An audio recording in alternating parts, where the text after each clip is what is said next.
മാന്നാമംഗലം വെള്ളക്കാരിത്തടത്ത് കിണറ്റിൽ വീണ കാട്ടാന ചരിഞ്ഞു. കഴിഞ്ഞ ദിവസം രാത്രി 1 മണിയോടെ വെള്ളക്കാരിത്തടം ആനക്കുഴി സ്വദേശി കുരിക്കാശ്ശേരി സുരേന്ദ്രന്റെ വീട്ടിലെ കിണറ്റിലാണ് കാട്ടാന അബദ്ധത്തിൽ വീണത്.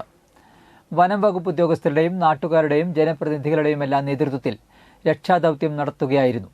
എന്നാൽ ഇതിനിടെ ആനയ്ക്ക് അനക്കമില്ലെന്ന് കാണുകയും വനം വകുപ്പ് ഉദ്യോഗസ്ഥരടക്കം സംശയം തോന്നുകയും ചെയ്തതോടെ പരിശോധിച്ചപ്പോഴാണ് ആന ചരിഞ്ഞതായി മനസ്സിലാക്കിയത്.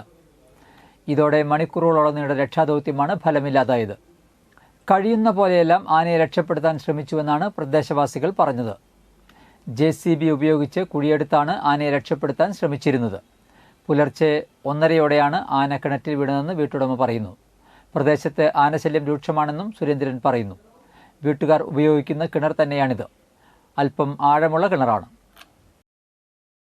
അതേ അവസ്ഥയിൽ ഇവിടെ കുറെ റബ്ബറുകൾ വെട്ടാൻ നിൽക്കുന്നുണ്ട്. ആ റബ്ബറൊന്നും വെട്ടാൻ രാത്രി ഒന്നും വെട്ടാൻ പറ്റില്ല. നേരം വെളുത്ത് ആനയൊക്കെ പോയെന്ന് അറിഞ്ഞിട്ട് തന്നെ വെട്ടാൻ പറ്റുള്ളൂ. അങ്ങനെ എല്ലാവരും ഒരു പേടിച്ചാണ്. ഇങ്ങനെ കുറെ ആളുകളൊക്കെ ഇവിടുന്ന് നിലം വിട്ട് ഇറങ്ങിപ്പോകാൻ പറ്റാത്തവർക്ക് കൂടി ജീവിക്കണമല്ലോ. അപ്പോൾ ഭയങ്കര വിഷമത്തിന് ബുദ്ധിമുട്ടാണ് ജീവിതം കാര്യങ്ങളൊക്കെ. ഇതൊരു നിത്യേനുള്ള സംഭവം തന്നെയാണ്. ആന വരെ എല്ലാ മൃഗങ്ങളും ഇങ്ങനെ വന്നിട്ടുണ്ട്.